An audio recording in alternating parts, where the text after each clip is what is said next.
Muchas gracias a todos ustedes por estar aquí, a todas las provincias que se han movilizado. Segundo, nosotros siempre seremos ese pueblo agradecido al hombre que nos enseñó que unidos los cholos, los indígenas, los montubios, los afros, los mestizos, podíamos conducir los destinos de nuestra patria y llevarla hacia el desarrollo.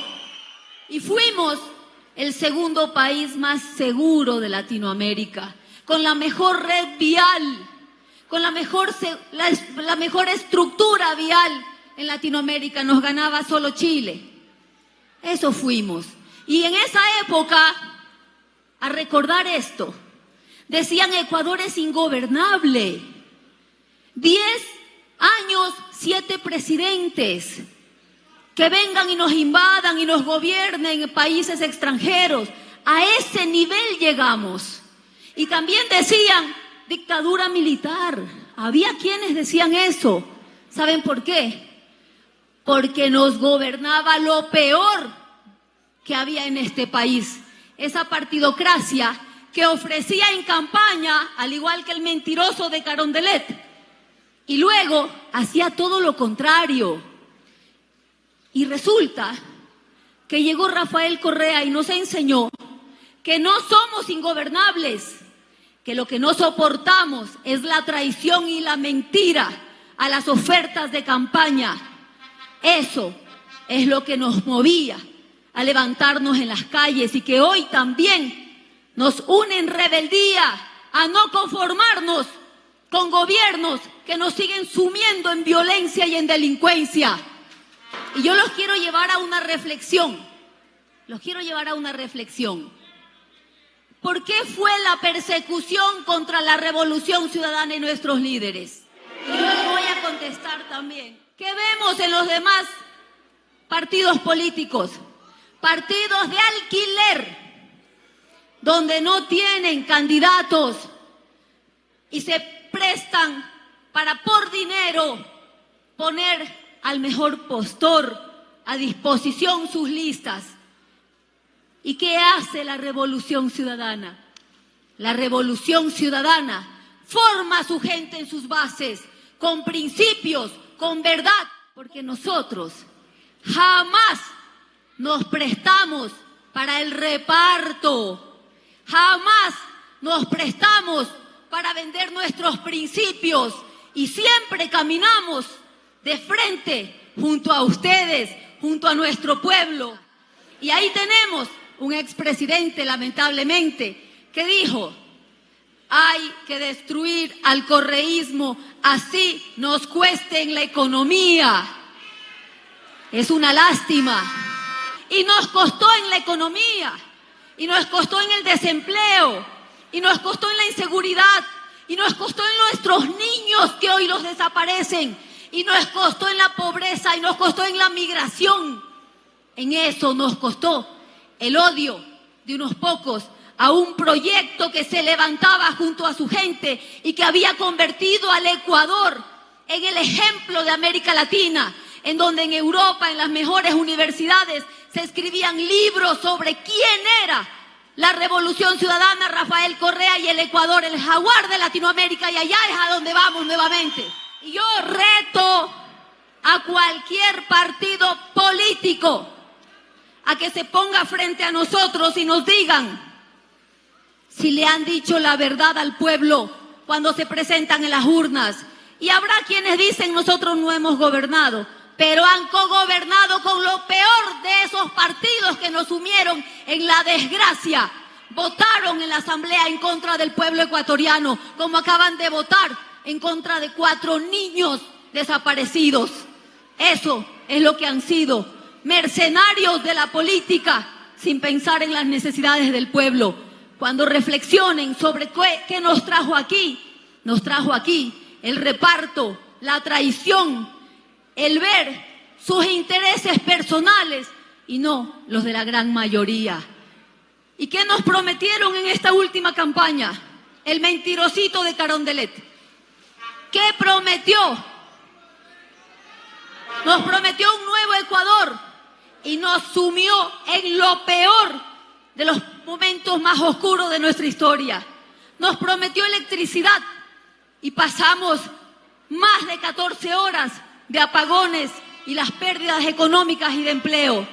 Prometió seguridad y somos el país más violento de Latinoamérica. Prometió, sí, una mejor economía y hoy día tenemos los peores índices de desempleo y subempleo. Prometió libertad y somos presa en nuestros mismos hogares, porque les recuerdo que ha gobernado con estados de excepción en donde cortan siquiera nuestra privacidad en nuestros hogares.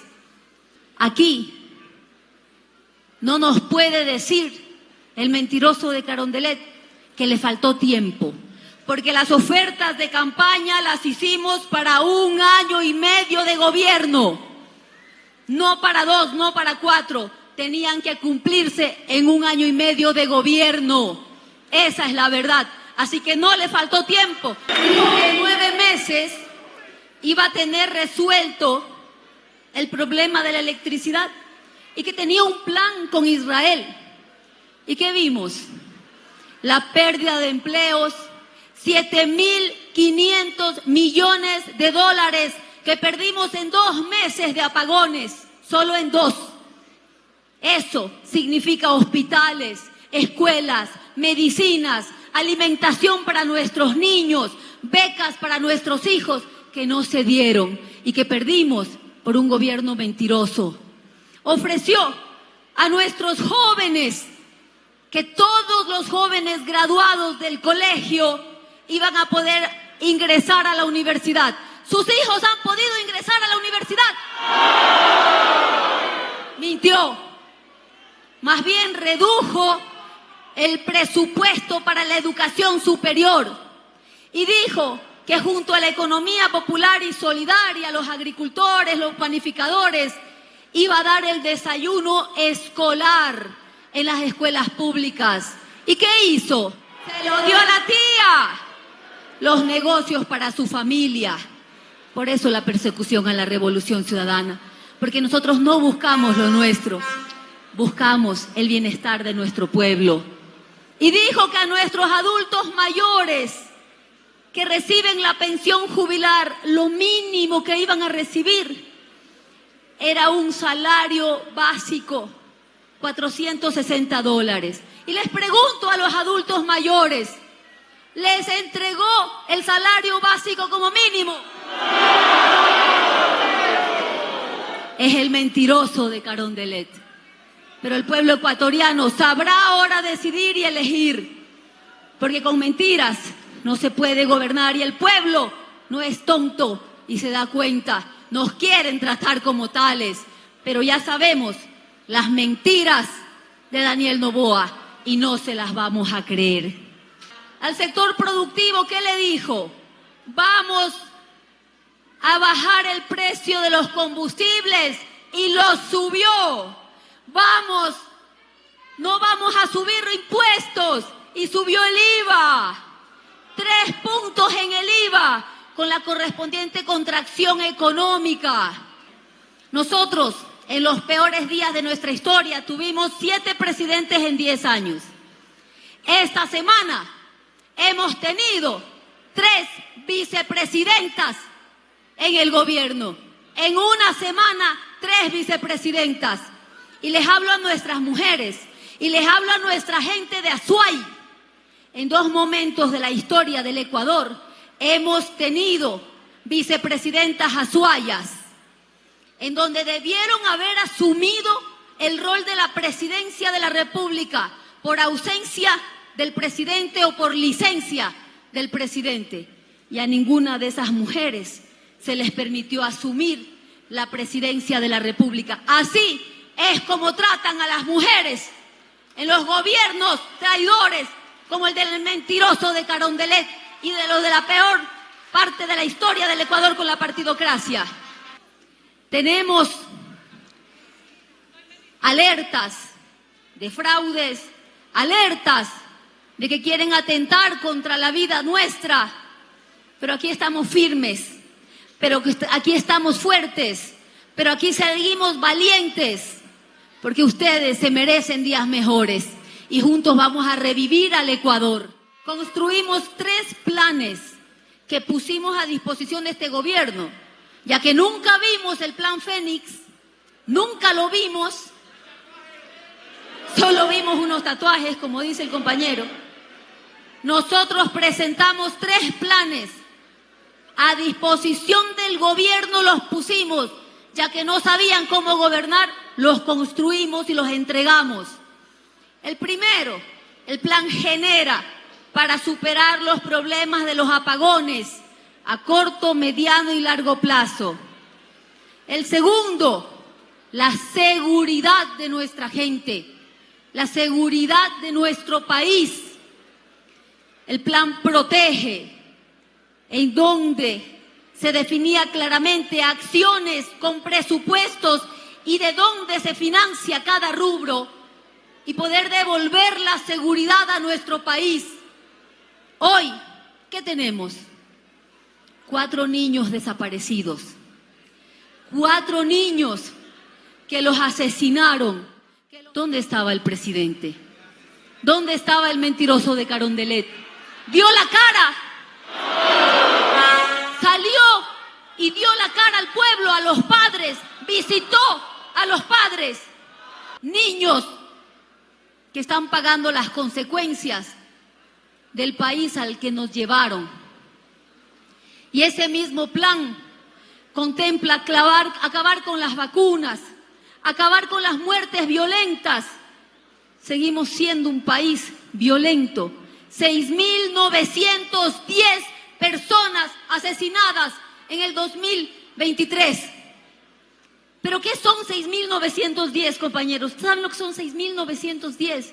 No es un número, es un padre, es una madre, es un hermano, es una hermana, es un hijo, una hija que se fue en manos de la violencia y que hoy en el Ecuador la primera causa de muerte de niños y adolescentes son los homicidios. Esa es la verdad en el Ecuador. A nuestros hermanos médicos les digo, vamos a otorgar 20.000 nombramientos definitivos y dar atención a la salud, a la vida de nuestros hermanos. Vamos a seguir construyendo los centros de salud y los hospitales que nos hacen falta. La educación, son más de 13.000 unidades educativas a nivel nacional que están en mal estado y muchas cerradas. Vamos a rehabilitar la infraestructura educativa para que nuestros niños puedan volver a la escuela y no ser presa de la violencia y se eduquen seguros y puedan cumplir sus sueños. El empleo, reactivando el sector productivo, la red vial, la refinería del Pacífico que se va a hacer en Manta, que traerá más de 20.000 puestos de trabajo entre directos e indirectos, y que por odio la detuvieron y que la necesitamos. Y cuidado, que ¿por qué la detuvieron? ¿Por qué detuvieron a la refinería del Pacífico? Por odio político, pero no solo por eso, por intereses de unos grupos de importadores de combustibles que lucran a costa del Estado ecuatoriano. Esa es la verdad. Que dentro de los grupos priorizados están ustedes, las mujeres de mi patria, y primero las mujeres cabeza de hogar, con crédito productivo de hasta $45.000 a una tasa de 7.5% y con un periodo de 1 año de gracia aproximadamente. Vamos a expandir los centros de desarrollo infantil, a abrir los cerrados y a contratar 20.000 educadoras, mujeres de mi patria. Hay cerca de 600.000 adultos mayores y muchos no reciben un centavo. Pues para ellos será el bono de $56 mensuales para que puedan tener algo en el bolsillo y puedan sostenerse. Pero aparte, las medicinas, la salud, la atención prioritaria para nuestros adultos mayores. Nuestras personas con discapacidad, que se cumpla esa ley que exige que el 4% de personas con discapacidad tengan empleo. Son parte de este gobierno y están en nuestro corazón porque han sido olvidados en todos estos 7 años de gobierno, o de desgobierno más bien. Vamos a revivir al Ecuador con salud, vamos a revivir al Ecuador con dignidad, vamos a revivir al Ecuador con educación, vamos a revivir al Ecuador con paz, vamos a revivir al Ecuador con justicia. Y hoy empieza el revivir del Ecuador, pero sobre todo hoy empieza ese camino para sentirnos orgullosos de ser ecuatorianos. ¡Que viva Ecuador! ¡Que viva la Revolución Ciudadana! Y hasta la victoria siempre, compañeros.